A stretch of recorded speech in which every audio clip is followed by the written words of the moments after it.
우리가 복음을 듣고 예수 믿는 믿음 안에서 살아가는 건요, 이 삶은 실제요, 현실입니다. 그래서 우리가 보통 신앙 따로 생활 따로 이렇게 이야기하지 않습니다. 보통 우리가 뭐라고 얘기죠? 신앙 생활이라고 합니다. 그죠? 믿음과 삶, 신앙과 생활이 따로 분리될 수 없기 때문에 그렇습니다.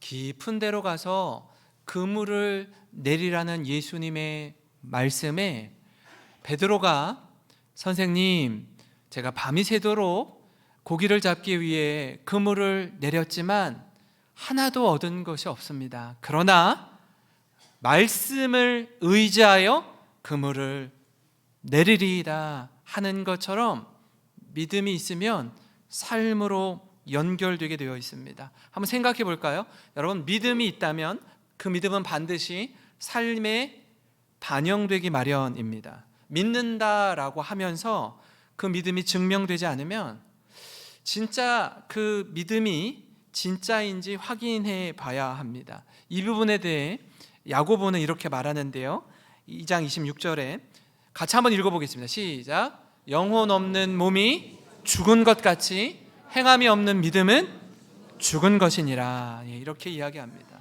믿음은 행함으로 나타납니다. 믿음은 삶으로 증명됩니다.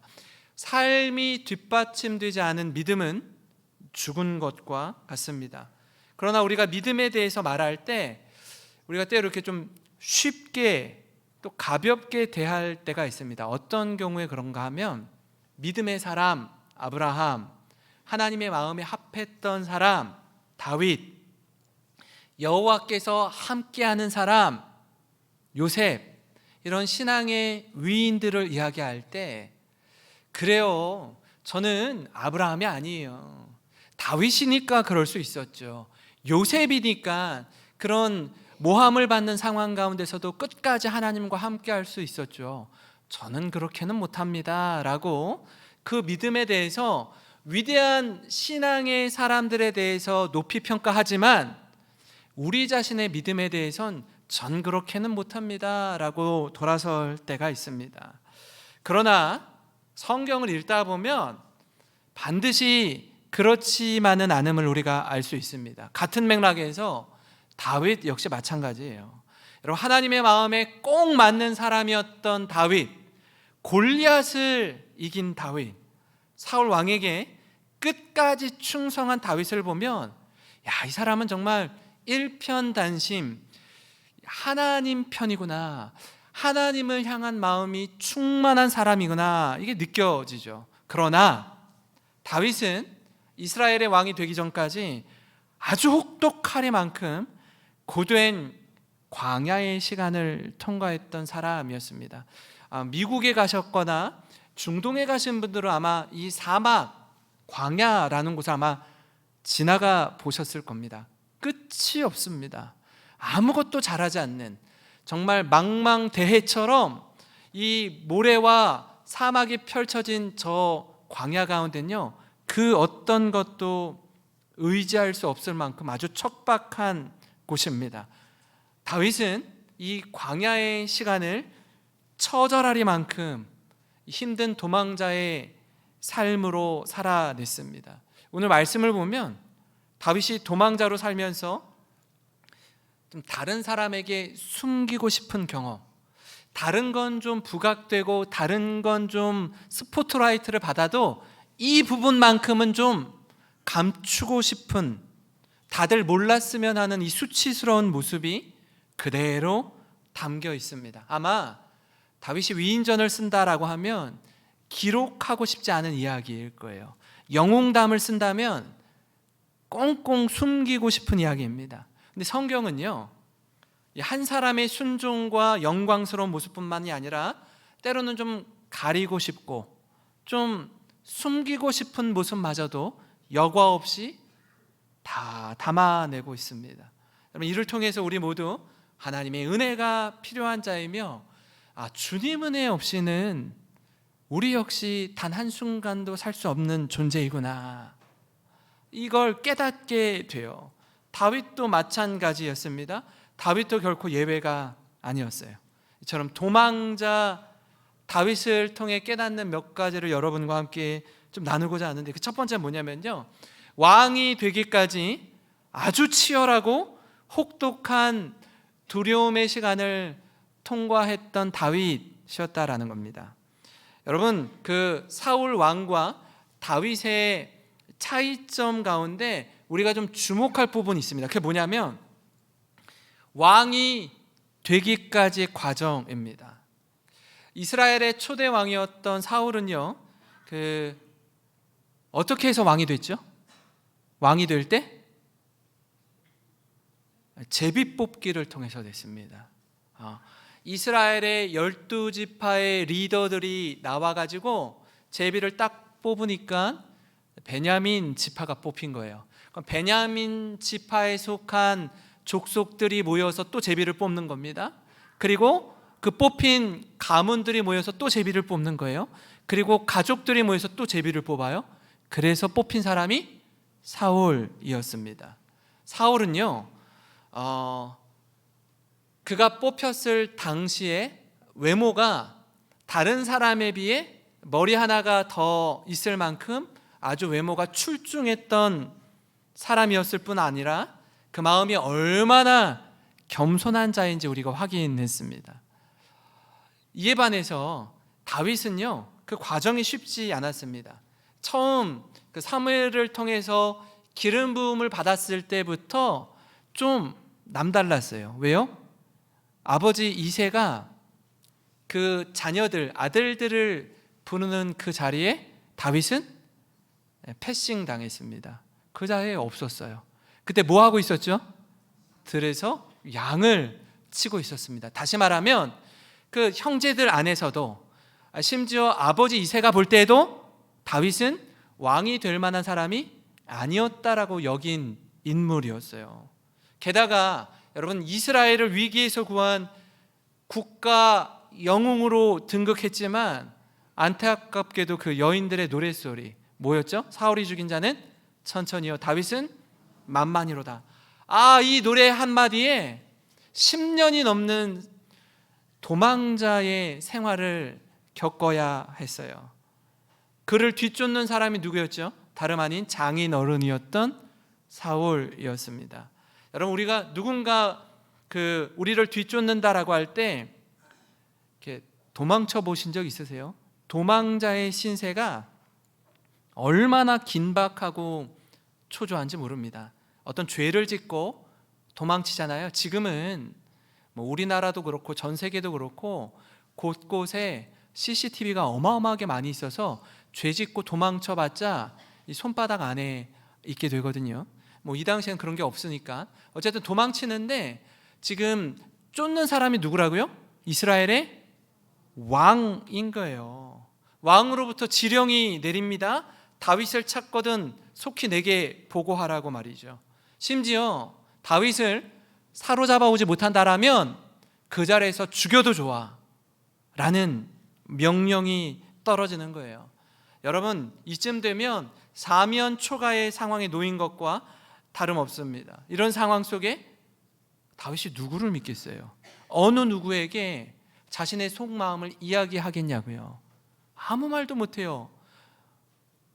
하소연했다가 자신이 있는 곳이 발각될 뿐 아니라 위기에 처한다고요. 아무도 믿을 수가 없습니다.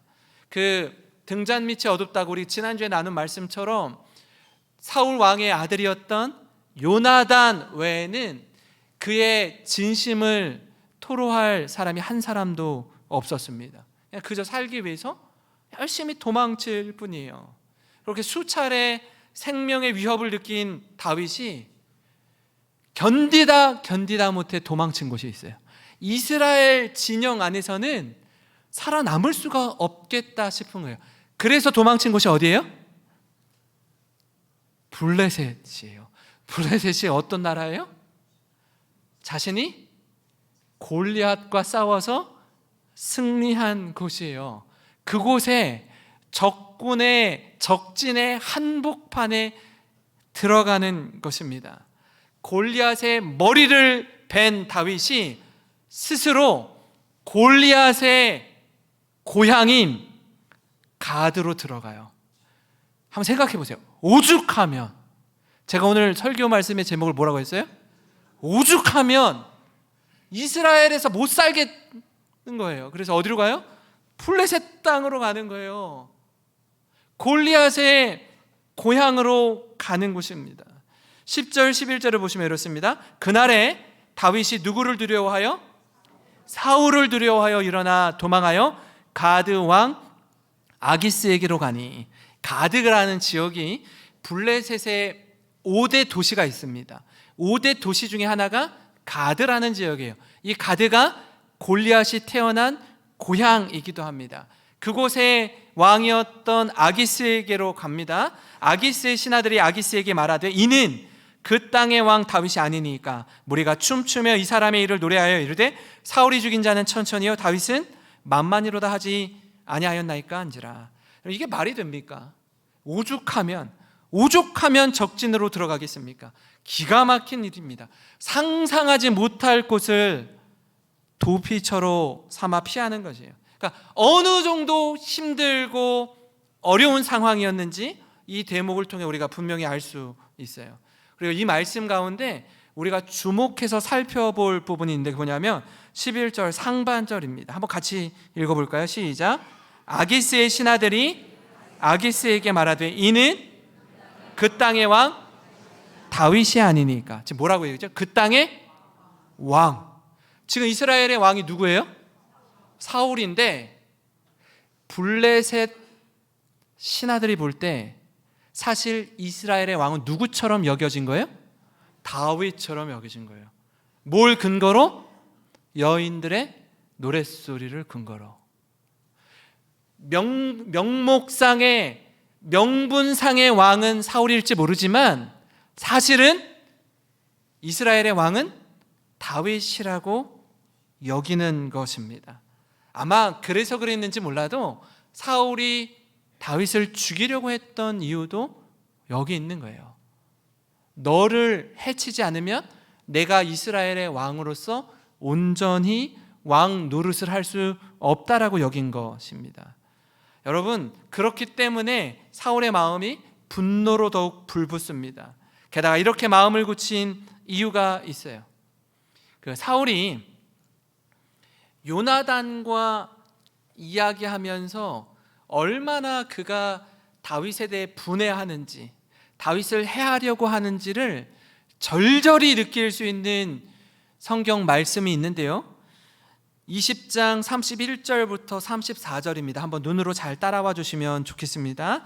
이새의 아들이 땅에 사는 동안은 너와 네 나라가 든든히 서지 못하리라. 그런즉 이제 사람을 보내어 그를 내게로 끌어오라. 즉 이거요, 사울이 요나단에게 하는 말입니다. 그는 죽어야 할 자이니라 한지라.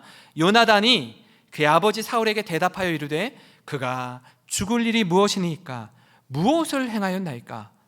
그때 어떻게 해요? 사울이 요나단에게 단창을 던져 죽이려 한지라. 요나단이 그의 아버지가 다윗을 죽이기로 결심한 줄 알고 심히 노하여 식탁에서 떠나고 그달의 둘째 날에는 먹지 아니하였으니 이는 그의 아버지가 다윗을 욕되게 하였으므로 다윗을 위하여 슬퍼함이었더라. 지금 사울이 자기 아들 요나단을 설득하고 있어요. 얘야, 우리가 마음을 모아서 다윗을 죽이지 않으면 나와 너의 나라가 온전히 서지 못해. 이렇게 요나단 아들을 설득하는데 아들이 들어요, 안 들어요? 안 들어요. 아버지 말을 듣지 않고 도리어 다윗을 변호하고 다윗을 보호합니다.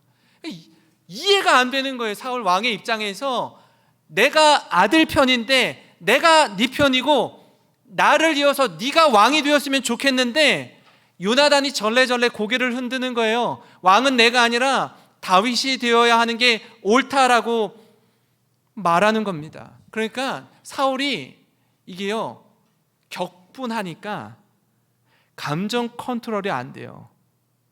다윗에게 행했던 그대로 요나단에게도 단창을 던져서 아들을 죽이려고 해요. 지금 굉장히 심각한 상황이 벌어집니다.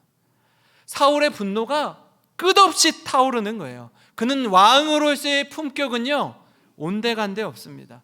끝없이 추락해버려요. 요나단이 이 사건을 통해서 아버지에게 상당히 실망합니다. 여러분, 그 아들의 왕위에 대한 미련이 얼마나 강력한 애착으로 분노로 표현되는지 보여주는 장면이에요. 그러면 우리가 생각할 수 있잖아요. 사울이 왜 이토록 아들 하는 걸까요? 아들은요, 기꺼이 지금 왕위를 포기했음에도 불구하고 아들에 대한 왕위 계승을 아버지는 포기 못하는 거예요.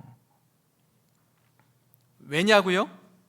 그건 사울 자신이 아들과 동일시하기 때문에 그래요. 사울과 아들이 하나라고 여기는 거예요. 반드시 네가 왕이 되어야 한다라는 겁니다. 심지어 당사자인 아들의 마음보다 자신의 마음이 더 우선이에요. 그러니까 아들의 인생을 자신이 마음껏 핸들링하고 싶어요. 아들, 너 이렇게 해야 돼? 이렇게 살아야 돼? 이게 정답이야. 이게 옳아. 아들은 그렇지 않다라고 해도 내 마음대로 조종하고 싶은 마음이 더 강한 거예요. 내 생각이 옳습니다. 요나단이 무슨 말을 해도 전혀 귀담아 듣지 않아요. 내 계획만 옳을 뿐이에요. 그러니까 왕으로서 가져야 할 공의, 공정함, 중심을 바로잡지 못합니다. 여러분, 그렇게 사울 곁에 있었던 충성된 사람들이 하나 둘 사울 곁을 떠나기 시작해요. 자신의 아들인 요나단도 떠납니다. 자신의 사위인 다윗도 그의 곁을 떠나요. 사랑하는 성도 여러분, 다윗은요, 이처럼 왕이 되기까지 너무나 치열하고 혹독한 두려움의 시간을 통과했습니다. 이 시간을 통해서 훗날 그가 왕이 되었을 때 누구보다도 도망자로 보낸 이 시간을 가슴 깊이 기억하는 거예요. 그래서 그가 아무리 높은 지위에 있어도 늘 하나님을 경외하며 자신의 정체성을 분명히 했습니다. 내가 이스라엘의 왕이 되었을지라도 나는 여호와 하나님 앞에서 양이고 여호와는 나의 목자이심을 분명히 했습니다. 바라기는 우리 사랑하는 성도님들, 다윗처럼 이 처음 마음, 이 초심을 잃지 않고 믿음의 삶을 살아가시는 모든 성도님 되시길 주님의 이름으로 축원합니다. 그런가 하면요, 도망자 다윗을 통해 깨닫는 다른 한 가지 뭐냐면, 때로는 미친 채 하면서 온갖 수모를 다 겪었다라는 겁니다. 우리도요, 살다 보면 이런 저런 일을 마주합니다. 생각지도 못한 그런 뜻밖의 일을 경험할 때가 있어요. 다윗도 그랬습니다. 그 왕이 되는 과정 가운데 많은 시련을 겪었던 이가 다윗이었습니다. 온갖 생명의 위험과 이 적진의 한복판에서 체면, 자존심 이거 다 버리고 심지어는요, 미친 사람 행세를 합니다. 12절부터 14절인데요, 다윗이 이 말을 그의 마음에 두고 누구를 두려워하죠? 이제 가드왕 아기스를 심히 두려워합니다. 누가 두려워서 블레셋으로 왔어요? 사울이 두려워서. 근데 지금 블레셋 왕 앞에 서니까 이제 그 왕이 너무나 두려운 거예요. 그래서 한 결정이 뭐죠? 그들 앞에서 그의 행동을 변하여 미친 채 하고 대문짝에 그적거리며 침을 수염에 흘리매 아기스가 그의 신하에게 이르되 너희도 보거니와 이 사람이 미치광이로다. 어찌하여 그를 내게로 데려왔느냐. 여러분, 이렇게 얘기해요. 10절에서 사울이 두려워서 도저히 이스라엘 땅에서는 숨 쉴 만한 틈을 못 봐서 블레셋 적군의 한복판으로 들어왔는데 여기는 사자굴인 거예요. 여긴 더 무서운 곳이에요. 그래서 신하들의 말 한마디에 가드왕 아기스도 심히 두려워하게 되는 다윗입니다. 피하고 도망친다고 도망쳤는데 더 무서운 곳으로 왔어요. 그러면 오죽하면 다윗이 미친 채 침을 수염에 흘리겠습니까? 이렇게 한 이유가 있어요. 그게 뭐냐면 당시 고대 근동 문화에서는요, 미친 사람을 신이 꽉 붙잡은 것으로 여겨서 함부로 해치지 않았다라는 거예요. 그러니까 지금 죽을 고비를 넘기기 위해서 미치광이 짓을 하는 겁니다. 그러니까 다윗의 이 미친 척하는 연기는요, 가드왕 아기스를 속였고, 이 아기스가 그러잖아요. 나에게 미치광이가 부족해서 이런 사람을 내 앞으로 데려왔어? 이렇게 얘기하는 거예요. 그리고 다윗을 내쫓습니다. 이런 모습이요, 한번 생각해 보세요.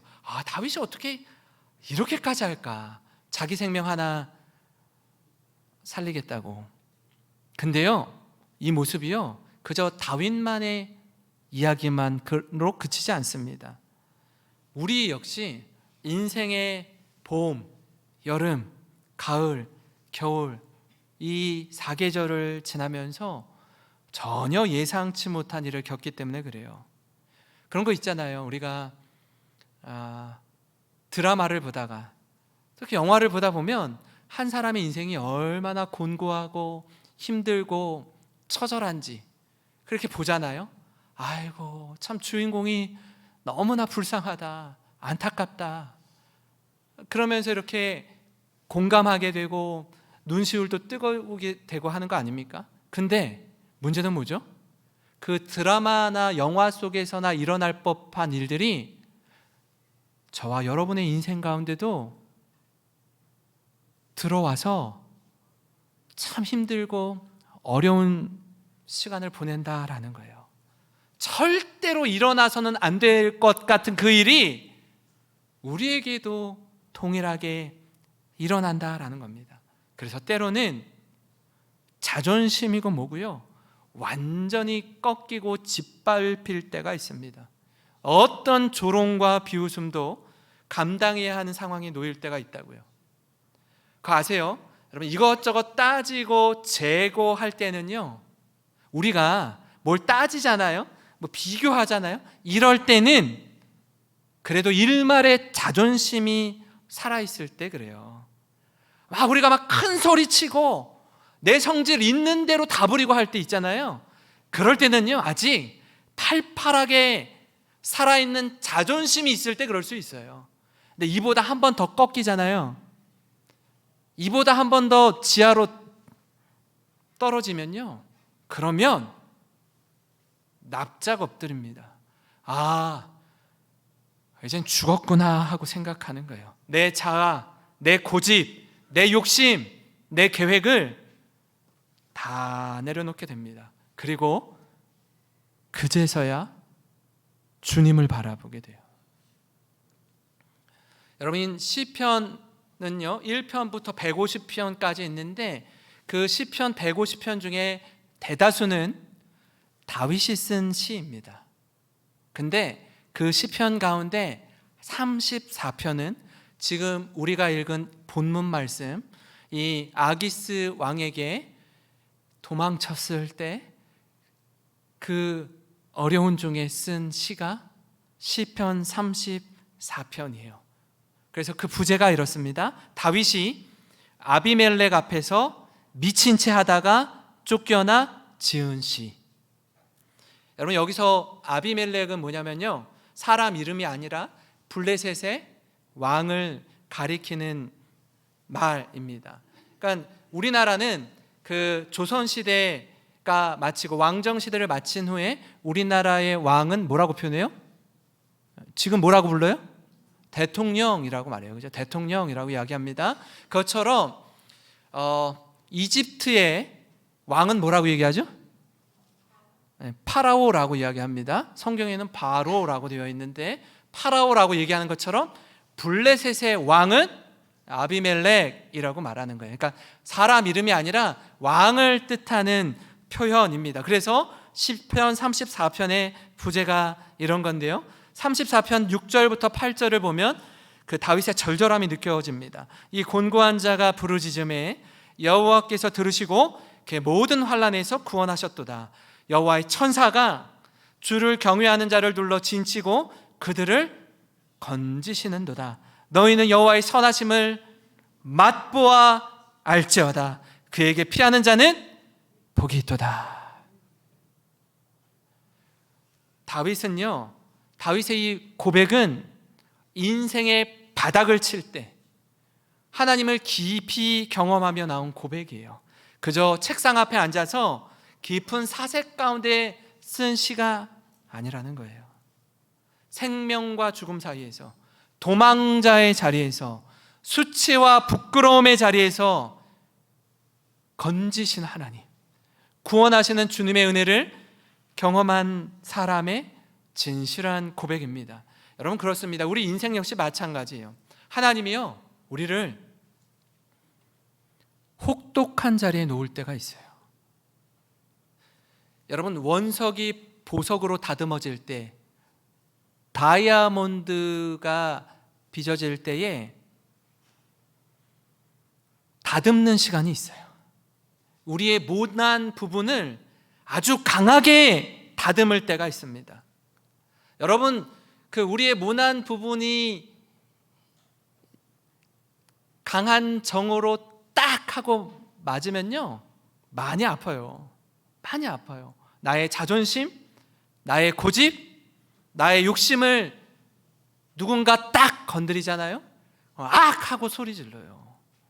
다른 건 몰라도 요 부분만은 좀 내 마음대로 하도록 내버려두면 좋겠는데, 다른 건 다 그대로 두고 나의 약점, 나의 단점, 나의 수치, 여기를 정확하게 딱 하고 건드린다고요. 우리의 부족한 점을 콕 집어서 하나님이 다듬으신다고요.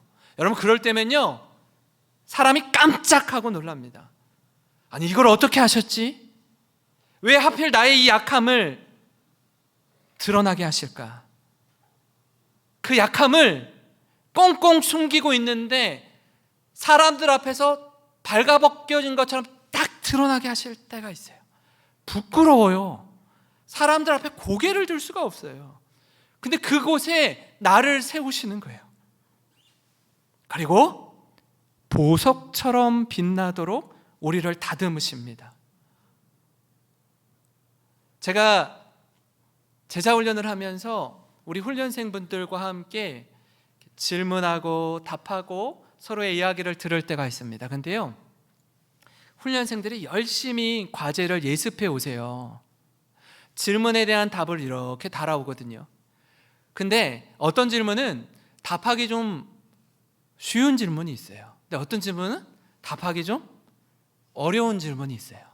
근데 제가 어떤 분에게 우리 집사님 6번 문제 한번 읽으시고 답해 보실래요? 이렇게 얘기하면은 이분이, 아이고 목사님, 제가 다른 건 다 답을 달았는데 요것만 보세요, 요것만 답을 못 다른 거를 어떻게 정확하게 알고 콕 집어서 요걸 질문하세요. 막 난감해하는 거예요. 목사님, 이거 너무 어려워서 못했어요. 그러면요, 주위에 있는 훈련생들이 막 웃어요. 아이고 잘됐다 하고서. 참 그런 질문, 이거 어려운 거. 그러면은 제가 가장 크게 웃은 훈련생에게 집사님이 이 부분에 대해서 한번 답해 주시면 어떨까요? 하면은 그 집사님도 난색을 표해요. 왜요? 어려워서 자기도 못 따랐거든요. 그러니까 그 어려운 질문이 있어요. 네. 근데 어떻게 이걸 알고 나에게 질문하느냐 이거예요. 다른 질문 해줬으면 좋겠는데, 하나님이 우리에게 이렇게 우리의 자존심, 우리의 약한 부분, 우리의 단점을 드러나게 하실 때가 있어요. 우리를 새롭게 하시기 위해 광야로 내모실 때가 있다고요. 아무도 의지할 곳 없는 광야, 내 경험, 내 실력, 내 인맥, 내 건강, 그 어느 것도 자랑할 수 없는 그 광야에 내모실 때가 있다고요.